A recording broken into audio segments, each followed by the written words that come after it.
Assalamualaikum warahmatullahi wabarakatuh. Selamat pagi teman-teman. Apa kabar kalian? Semoga selalu baik-baik dan semoga selalu dalam lindungan Allah Subhanahu wa taala.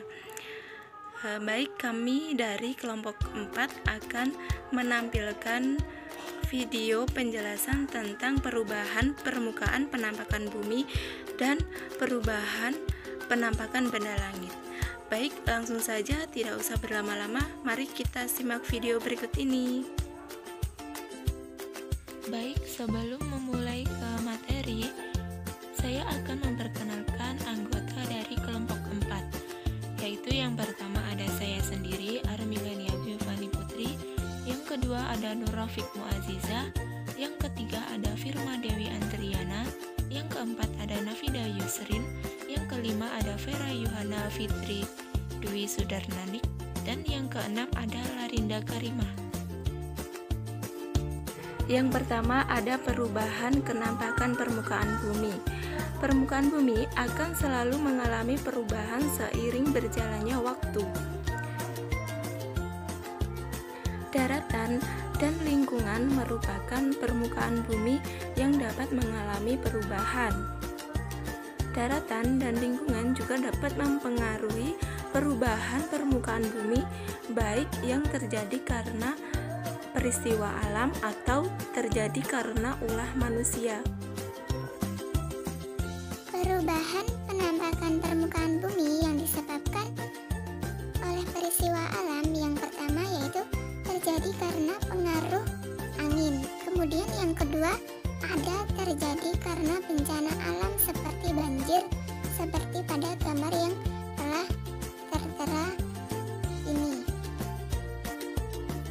Kemudian perubahan permukaan penampakan bumi yang disebabkan oleh peristiwa alam yang ketiga ada pergerakan glaster. Kemudian yang keempat disebabkan oleh hujan. Kemudian perubahan permukaan bumi yang disebabkan oleh manusia yang pertama ada pembangunan, yang kedua ada kebakaran hutan, dan yang ketiga ada penebangan pohon. Penjelasan kedua yaitu peristiwa terjadinya siang dan malam. Sudah hal yang tidak asing lagi mengenai fenomena dalam sistem tata surya ini, yaitu proses terjadinya siang dan malam. Semua makhluk hidup pasti melewati fase siang malam ini. Mengapa itu bisa terjadi? Matahari juga selalu terbit dari timur dan tenggelam di barat, yang menandakan pergantian siang dan malam. Apa yang menyebabkan selalu terjadinya fase seperti itu? Yuk simak penjelasan proses terjadinya siang dan malam di bawah ini. Ada dua penyebab utama proses terjadinya siang dan malam yang berkaitan dengan ciri-ciri planet. Penyebab yang pertama adalah adanya sumber cahaya dari pusat tata surya, yaitu matahari. Penyebab kedua karena bumi mengalami rotasi dan revolusi, yaitu bumi berputar pada porosnya. Penjelasan yang pertama yaitu adanya rotasi bumi. Sejak terbentuknya bumi, selalu ada separuh bumi yang terkena sinar matahari dan separuh yang lain tidak terkena sinar matahari. Hal itu disebabkan karena bumi berputar pada porosnya yang disebut sebagai rotasi bumi. Bumi berputar mengelilingi porosnya atau rotasi membutuhkan waktu selama 24 jam. Inilah yang disebut satu hari bagi manusia. Pada proses inilah bumi mengalami siang dan malam secara bergantian.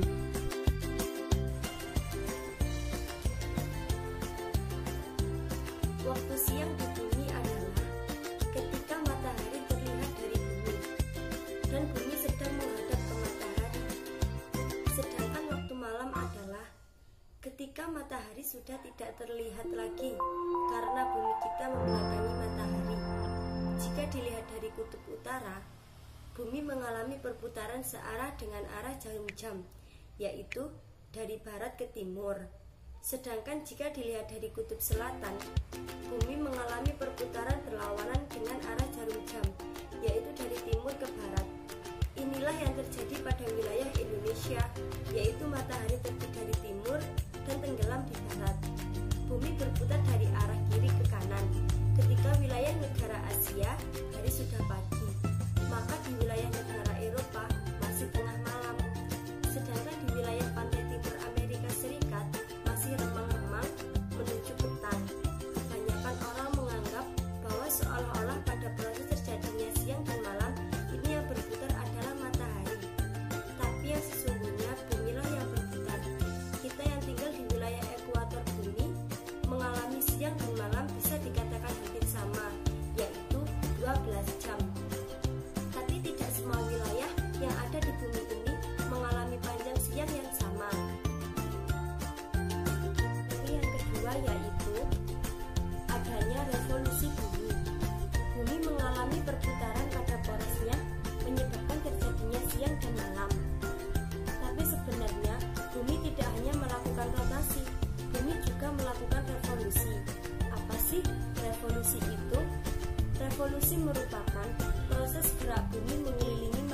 saat berevolusi, bumi melakukan rotasi tidaklah dalam keadaan poros yang tegak, melainkan dalam keadaan poros yang miring. Poros atau sumbu bumi mengalami kemiringan 23,5. Sudut kemiringan itu dihitung dari perpotongan bidang ekuatorial bumi dan bidang orbit bumi terhadap matahari, sehingga salah satu bagian bumi lebih condong menghadap matahari dan sisi yang lain menjauhi matahari. Karena faktor kemiringan poros bumi ini menyebabkan perbedaan pembagian waktu siang dan malam di setiap wilayah bumi. Wilayah bumi yang condong menghadap matahari akan mengalami siang yang lebih panjang dan suhu yang lebih hangat. Sedangkan wilayah yang lain akan mengalami malam yang panjang dan suhu lebih dingin. Terjadi hal yang unik di wilayah kutub utara dan selatan yang disebabkan oleh faktor kemiringan sumbu atau poros bumi ini. Pada wilayah kutub utara, selama bumi berevolusi, hanya pada bulan Maret hingga September saja sinar matahari mencapai bumi. Jadi satu hari di kutub utara seperti 6 bulan di wilayah lain. Sedangkan di wilayah kutub selatan merupakan kebalikannya, yaitu matahari terbit pada bulan September dan tenggelam pada bulan Maret. Dalam satu tahun wilayah kutub hanya memiliki satu hari saja. Itu sebabnya di kutub sangat dingin dan banyak es. Tidak hanya itu, kemiringan dari poros bumi juga berpengaruh terhadap musim yang ada di bumi ini. Wilayah yang jauh dari ekuator seperti negara Amerika Serikat, Jerman, Australia memiliki 4 musim dalam satu tahun. 4 musim tersebut adalah musim dingin, musim semi, musim panas, dan musim gugur. Berbeda dengan negara Indonesia yang terletak pada posisi ekuator hanya memiliki 2 musim, yaitu musim kemarau dan musim hujan. Penjelasan selanjutnya tentang perubahan kenampakan permukaan bumi yang disebabkan oleh air laut, yaitu pasang surut air laut. Pasang surut air laut merupakan fenomena naik dan turunnya air laut secara periodik yang disebabkan oleh benda-benda langit, terutama matahari dan juga bulan. Pasang naik terjadi ketika sore hari sampai malam hari. Kemudian pasang surut terjadi pada waktu pagi hari sampai sore hari. Pasang surut air laut ini merupakan fenomena yang sering terjadi, yang pernah terjadi di laut seperti itu. Manfaat pasang surut air laut yaitu yang pertama, pasang dan surut itu dapat dimanfaatkan untuk meletakkan pemetaan ikan. Jadi ketika air laut sedang naik, ikan dapat terbawa arus hingga ke dekat pesisir. Kemudian ketika air laut pasang, itu ikannya terdampar di pinggir laut. Jadi nelayan bisa mencari ikan dari situ. Kemudian pasang surut dimanfaatkan untuk budidaya perikanan sistem tombak seperti itu. Kemudian yang ketiga, manfaat dari pasang surut air laut ini ketika ketinggian pasang naik dan juga pasang surut dapat dimanfaatkan sebagai pembangkit listrik. Kemudian yang keempat, pasang naik. Ketika pasang naik, kapal nelayan dapat pergi dan berlabuh. Ketika pasang surut, kapal nelayan dapat bersandar. Kemudian yang kelima, dapat dimanfaatkan sebagai pembuatan garam oleh petani garam. Jadi ketika ketika air laut naik, itu petani garam mengambil air laut, kemudian dipanaskan dan menjadi kristal dan menjadi garam seperti itu. Nah, gambar ini merupakan gambar pasang naik dan pasang surutnya air laut ya teman-teman. Gambar dari sebelah kiri kita itu merupakan pasang surutnya air laut. Kemudian di sebelah kanan dari kita itu merupakan gambar dari pasang naiknya air laut. Seperti itu ya teman-teman. Kenampakan matahari. Matahari tampak terbit di timur. Semakin siang, kenampakan matahari berubah, yaitu semakin tinggi dan naik. Matahari bersinar terik ketika siang hari. Matahari tampak terbenam di sebelah barat. Saat itu, waktu di bumi memasuki batas siang dan malam. Keadaan saat itu disebut senja. Bumi mengalami siang dan malam karena bumi berputar. Jika tidak ada matahari, bumi akan menjadi gelap. Di sini sudah terdapat gambar bayang-bayang matahari. Yang pertama yaitu matahari di pagi hari. Pada pagi hari, kenampakan matahari ada di timur. Bayang-bayang terbentuk di barat, saat itu bayang-bayang terlihat masih panjang. Gambar yang kedua yaitu matahari di siang hari. Pada siang hari, kenampakan matahari bergerak naik. Bayang-bayang yang terbentuk makin pendek. Pada jam 12 siang, kenampakan matahari tepat di atas bayang-bayang yang terbentuk saat itu paling pendek. Yang ketiga, matahari di sore hari. Pada sore hari, kenampakan matahari ada di barat. Bayang-bayang yang terbentuk ada di timur. Saat itu, bayang-bayang tampak lebih panjang. Semakin sore, bayang-bayang semakin panjang. Bayang-bayang menghilang saat matahari terbenam. Hubungan kenampakan matahari dengan bayang-bayang. Bayang-bayang terjadi apabila cahaya terhalang oleh suatu benda, maka terbentuklah bayang-bayang. Cahaya merambat dalam garis lurus. Bila cahaya terhalang suatu benda, maka timbullah bayangan dari benda penghalang itu. Cahaya matahari yang mengenai benda membentuk bayang-bayang. Karena kenampakan matahari berubah, maka bentuk bayang-bayang juga ikut berubah. Kegunaan panas dan cahaya matahari. Matahari adalah sumber panas dan cahaya terbesar di bumi. Panas matahari digunakan untuk beberapa hal, antara lain yaitu: yang pertama, panas matahari sebagai sumber energi pembangkit listrik. Yang kedua, membantu pembentukan vitamin D untuk tubuh kita. Yang ketiga, cahaya matahari membantu proses fotosintesis pada tumbuhan.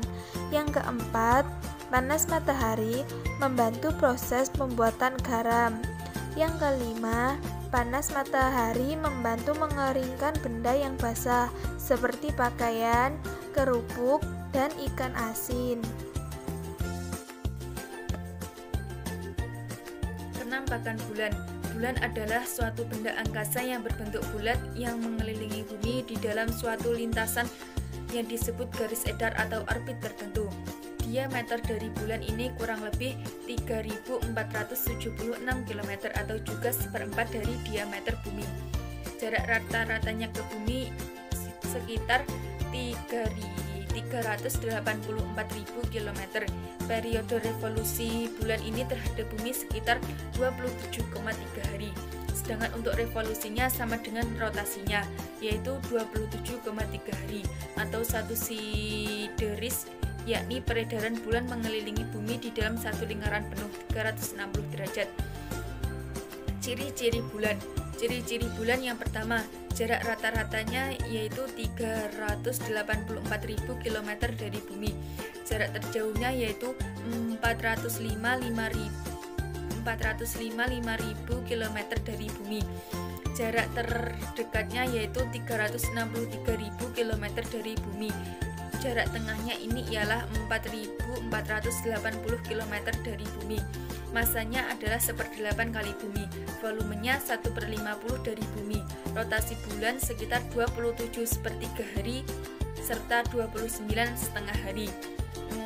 Jarak revolusinya sama dengan rotasinya, yaitu 27,3 hari serta 29,5 hari. Fase bulan ada 5. Yang pertama, fase bulan baru terjadi pada hari pertama. Pada fase ini sisi bulan yang menghadap bumi itu tidak menerima cahayanya dari matahari, sehingga bulan tersebut tidak dapat melihat dari bumi. Ketika itu bulan berada di posisi 0 derajat. Yang kedua, fase bulan sabit terjadi pada hari keempat. Pada fase ini kurang dari setengah bagian dari bulan tersebut yang menyala. Selama fase tersebut berlangsung, bagian bulan yang terlihat dari bumi itu juga semakin lama akan semakin besar. Yang ketiga, fase bulan separuh terjadi pada hari ke-8. Bulan bergeser hingga kedudukannya terhadap matahari dan bumi membentuk 90 derajat dari separuh bagian yang menghadap bumi. Hanya seperempat bagian bulan yang terlihat adalah setengah lingkaran. Kedudukan ini disebut bulan separuh. Yang keempat, bulan cembung terjadi pada hari ke-11. Separuh bagian bulan yang menghadap bumi kira-kira 3/4-nya terkena sinar matahari. Keadaan seperti ini disebut bulan cembung. Yang kelima, bulan purnama. Separuh permukaan bulan memantulkan cahayanya matahari ke bumi.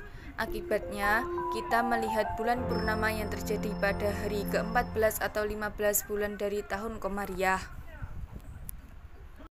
Kenampakan bintang. Bintang adalah suatu benda langit yang bisa memancarkan cahayanya sendiri. Menurut ilmu astronomi, bintang didefinisikan sebagai benda masif bermassa antara 0,08 hingga 200 kali massa matahari, yang sedang atau pernah melakukan pembangkitan energi melalui fungsi nuklir. Kenampakan bintang yaitu benda langit yang banyak terlihat jelas saat langit cerah di malam hari adalah bintang. Saat langit bertaburan bintang, maka akan terlihat bintang-bintang tersebut nampak berkedip-kedip. Sebenarnya bintang bersinar di setiap saat. Ciri-ciri bintang: memancarkan cahayanya sendiri, terdapat bintang nyata atau bintang semu, berkedip, tidak berpindah tempat posisinya di langit, tidak dapat dilihat pada siang hari. Komposisi bintang terdiri dari 71% hidrogen dan 27% helium. Mengalami proses pembakaran untuk menghasilkan cahaya. 2. Berdasarkan suhunya: 0 lebih dari 33 derajat Kelvin, B 10.500 sampai 30.000 derajat Kelvin, A 7.500 sampai 10.000 derajat Kelvin, F 6.000 sampai 7.200 derajat Kelvin, G 5.500 sampai 6.000 derajat Kelvin, K 4.000 sampai 5.200 derajat Kelvin, M 2.600 sampai 3.850 derajat Kelvin.